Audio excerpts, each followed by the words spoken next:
क्या आरएलएसपी का जेडीयू में विलय होगा?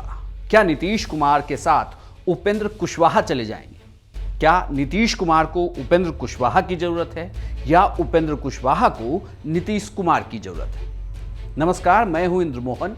आप देख रहे हैं बिहार विधानसभा चुनाव के बाद जब परिणाम आ गए और उपेंद्र कुशवाहा की पार्टी शून्य पर सिमट गई, तो उसके बाद से सवाल उठने लगा कि आखिर उपेंद्र कुशवाहा का भविष्य क्या है। एनडीए से वो जब से अलग हुए हैं तब से लगातार सिमटते चले गए।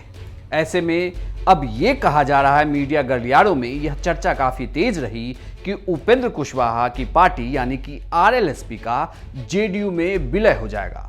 इसे लेकर उन्हें जेडीयू ने कई सारे ऑफर भी दिए थे। ये भी पहले कहा जा रहा था कि वो मंत्रिमंडल में शामिल भी हो सकते हैं, लेकिन अब नीतीश कैबिनेट का विस्तार हो गया है, तो एक बार फिर से ये चर्चा है कि उन्हें जेडीयू के अंदर एक पद दिया जा सकता है। हालांकि जब उपेंद्र कुशवाहा से इस बारे में पूछा गया तो उपेंद्र कुशवाहा ने इसे सिरे से नकार दिया और ये साफ कर दिया कि ये सिर्फ मीडिया की चर्चा है, बाकी जेडीयू के अंदर भी इस तरीके की बातचीत हो रही है। चर्चा तो मीडिया के लोग ही कर रहे हैं ना, तो चर्चा जो लोग कर रहे हैं उनसे सवाल पूछिए। मेरी ओर से तो कोई बात ही नहीं है। चर्चा मीडिया के लोग कर रहे हैं, इसमें बीच में हम कहाँ आते? जेडीयू के लोग हैं, उनकी ओर से कुछ बात जरूर की जा रही है और बाकी मीडिया में चर्चा है, इसलिए उसमें बीच में तो हम कहीं है ही नहीं। उपेंद्र कुशवाहा की बातों से साफ लगता है कि उनके तरफ से जेडीयू में विलय का किसी तरीके का प्रस्ताव नहीं दिया गया है, लेकिन नीतीश कुमार के पुराने मित्र हैं और कई बार यह भी कहा जा रहा है कि दिल्ली में वशिष्ठ नारायण सिंह की उपेंद्र कुशवाहा के साथ मुलाकात हो चुकी है। तो फिर से वही सवाल कि आखिर उपेंद्र कुशवाहा की जरूरत नीतीश कुमार को क्यों आन पड़ी है?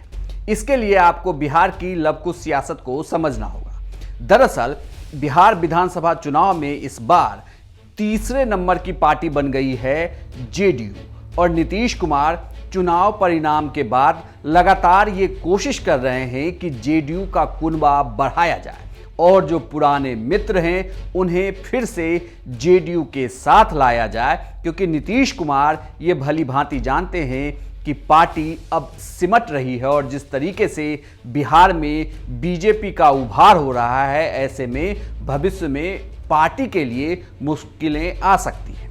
और तो और आपको ये भी बता दूं कि जो 2020 के विधानसभा चुनाव हुए थे, उस चुनाव में लगभग 15 सीटें लगभग ऐसी रही थी जिस पर आरएलएसपी के उम्मीदवार ने 5000 से लेकर 30,000 तक वोट पाए थे। ऐसे में यह भी कहा गया कि जेडीयू की हार के पीछे उन उम्मीदवारों के होने की भी एक वजह रही। ऐसे में वो चाहते हैं कि जो ये समीकरण है, लवकुश समीकरण, नीतीश कुमार उसे साधे। हालांकि फिलहाल बिहार में चुनाव नहीं है और उपेंद्र कुशवाहा के लिए भी मुश्किल ये है कि उन्होंने इतने सालों से इस पार्टी को सींचा है। हालांकि चाहे पिछले लोकसभा चुनाव की बात करें या फिर विधानसभा चुनाव की, पार्टी लगातार सिमटती ही जा रही है। ऐसे में बड़ा सवाल अभी भी यही है कि उपेंद्र कुशवाहा का भविष्य क्या होगा? क्या उनकी पार्टी जेडीयू में विलय कर जाएगी या फिर नीतीश कुमार उन्हें साथ लेकर आएंगे, साथ लेकर चलेंगे और जेडीयू की एक साथी पार्टी बनकर रहेगी, या आरएलएसपी जिस तरीके से फिलहाल उपेंद्र कुशवाहा के नेतृत्व में चल रही है ऐसे ही आने वाले दिनों में भी चलती रहेगी। लेकिन बड़ा सवाल यही कि नीतीश कुमार बीजेपी के सामने जेडीयू को बड़ा करने के लिए अब उन तमाम नेताओं को साधने की कोशिश कर रहे हैं जिसके जरिए वो बिहार की राजनीति में एक बार फिर से जेडीयू की वापसी करवा सकें या जेडीयू की भूमिका बड़े भाई के तौर पर करवा सकें।